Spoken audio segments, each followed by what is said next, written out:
Fala gurizada, beleza? Vamos lá que hoje o papo é sério. A tragédia de Brumadinho, deixou transparecer, em meio a tanta lama e desgraça, o potencial que os drones têm de fazer o bem, tá? Foram muitos pilotos remotos, dispostos a ajudar de todo o país, na real, e mostrou também o divisor de água que representa a opção entre seguir as normas ou então não seguir elas. Quem estava com foco em ajudar não teve problema nenhum em se integrar ao sistema. Foi lá, se apresentou no ponto de encontro com equipamento registrado e agiu segundo um plano de ação desenvolvido pelas autoridades que estavam lá no local. Mas tinha também aqueles que estavam lá para aparecer, se autopromover, e tinha bastante gente buscando isso lá. Só que eles estavam se sujeitando não ao plano de ação dos mocinhos, mas à fiscalização das autoridades que estavam fazendo cumprir a lei de forma exemplar sobre os bandidos. E nesse caso, pessoal, é bandido mesmo, porque decolar com um drone no ambiente daqueles, com um monte de helicóptero voando baixo e colocando mais vida em risco, cara, é bandidagem. Mas esse vídeo aqui não é sobre Brumadinho, tá? Esse vídeo aqui é sobre seguir as regras, mais precisamente sobre os casos cada vez mais frequentes de drones interrompendo as operações de aeroportos. Quem faz isso aí, obviamente está errado. Mas se algum dia acontecer uma catástrofe aí, será que o piloto do drone seria o único culpado? Será que os próprios aeroportos e as autoridades estão fazendo seus papéis? Vamos então botar os pingos nos is, tá? Roda a vinheta.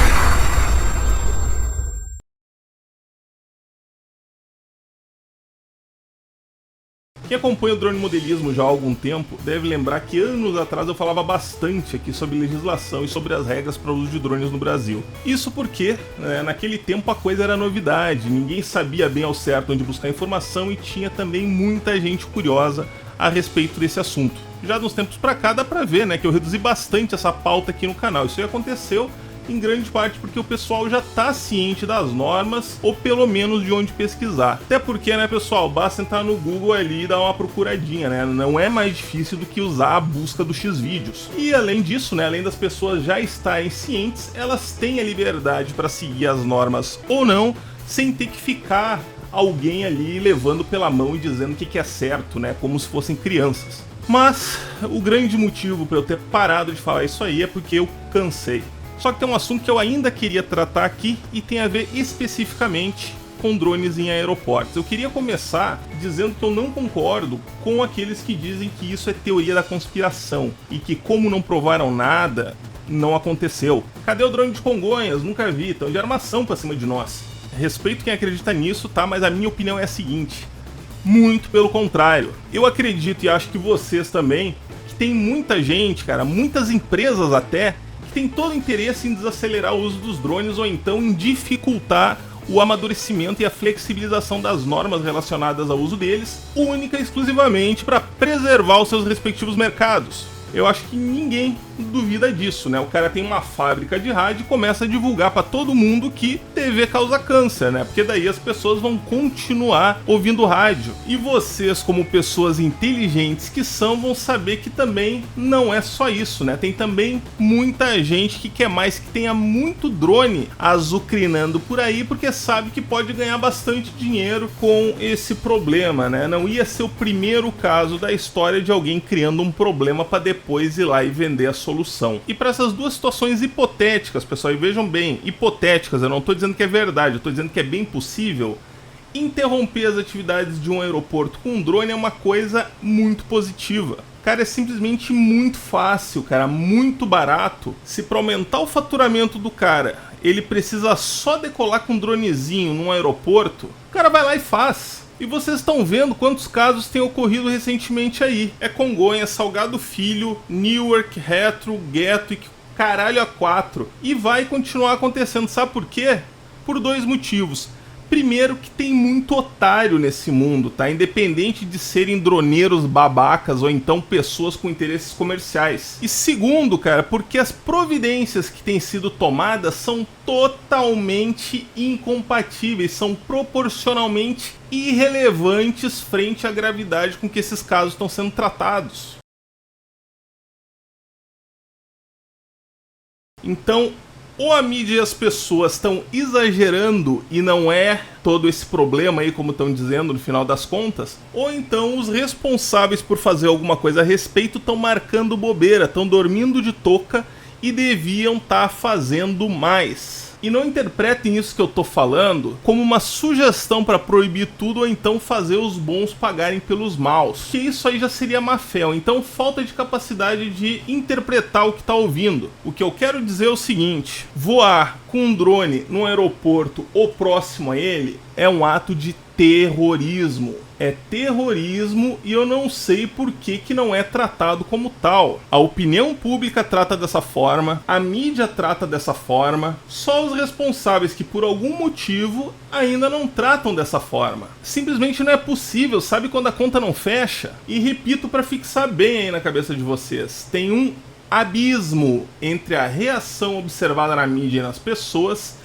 e as atitudes que vêm sendo tomadas. Ou no mínimo, né, o que chega aos nossos ouvidos em termos de resultados, o que também seria outro erro, já que falta de transparência sempre pode dar margem para manipulação. Mas falam, né, no dia que um drone bater num avião e morrer todo mundo, daí vão proibir essa merda. E dizer isso, pessoal, também é terrorismo, tá? No caso, terrorismo com quem depende dos drones para viver, que é cidadão de bem e que não tem como impedir que os outros façam merda. Dizer isso é também um ato de ignorância, porque despreza inerentemente tudo de bom que os drones têm a oferecer, a exemplo do que eu citei lá no início do vídeo. É uma demonstração de inocência, tá? Já que não adianta criar regras ou mais regras para quem não respeita as regras, e é um ato de má fé, tá? Porque é uma forma de transferir para o cidadão a responsabilidade pelos problemas causados por poucos, porque sim, são poucos. Mas se a responsabilidade não é do cidadão,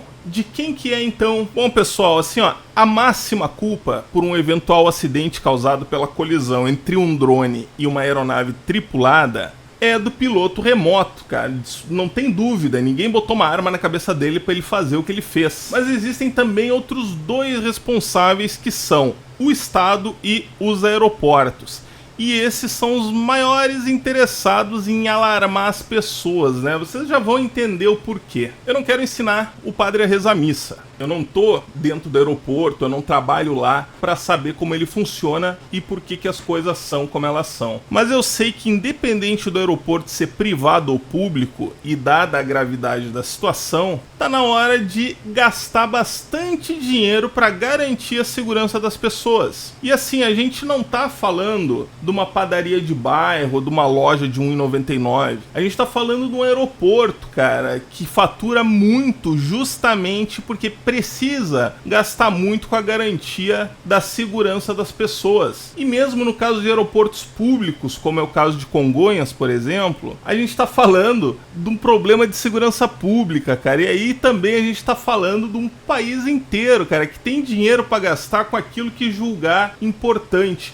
Então, se esse problema aí realmente for muito grande, que é a conclusão que a gente chega quando a gente fala em manter a segurança, em garantir a segurança de um avião cheio de pessoas, então é bom começarem a gastar também muito dinheiro encontrando uma solução, porque antes de ser droneiro, de ser piloto remoto, eu sou um cidadão. E quando for eu dentro do avião, eu quero voar com segurança. E já adianto aí, não adianta muita coisa tentar agir só quando acontece um desses casos. Um drone, ele dificilmente fica no ar por mais de 20 minutos. Então, entre o piloto comunicar a torre e isso aí se transformar em algum tipo de ação, o cara já pousou, já guardou o drone, já chegou em casa, tomou um banho, jantou e já tá até assistindo lá o Black Mirror no Netflix. E também não adianta achar que ligar lá pra DJI pedindo log de voo resolve tudo, porque apesar de nem todo mundo saber disso, nem todos os envolvidos saberem disso, nem todo drone é da DJI. E não adianta muito também ligar lá pro DCEA pra pedir relatório dos Sarpas pro Vargas, cara, porque a lei é feita só pro cidadão de bem.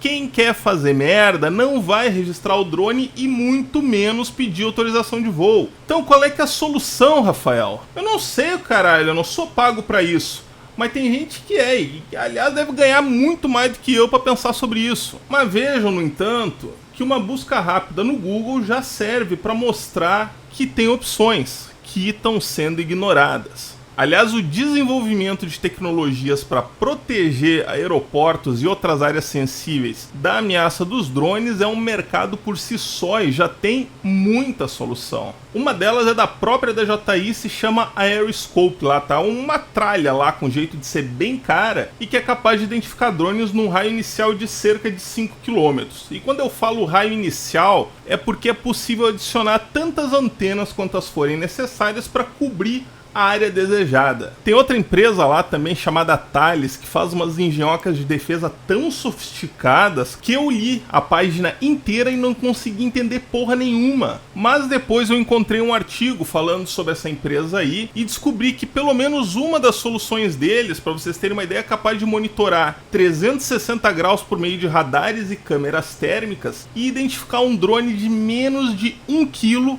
numa área inferior a 10 centímetros quadrados, cara. Isso aí tudo é uma distância de 4 km.